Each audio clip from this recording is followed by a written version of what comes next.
Everyone has something different that drives them. Some people are interested because they might have a racing heritage. Some people are into the historical side of it. Personally, I'm driven by the mechanical, technical side of it.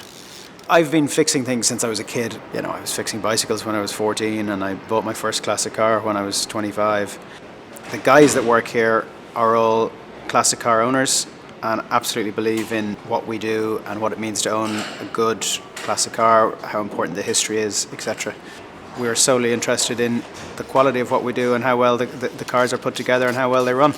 The first thing that we would look at is to try and understand if the effort we're about to put in is worthwhile. We have a finite amount of work that we can achieve in a year, and we want to make sure that we're focused on doing the best project.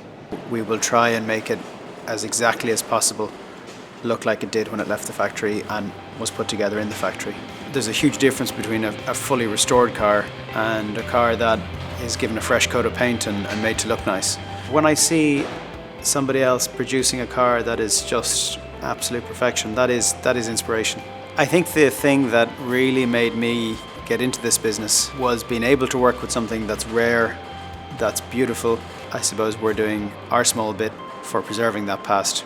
When the car is actually finished and it generates the reaction that it does, and everybody gets the reward and everybody gets the overall company feels the lift from that, then that's actually something I've really enjoyed.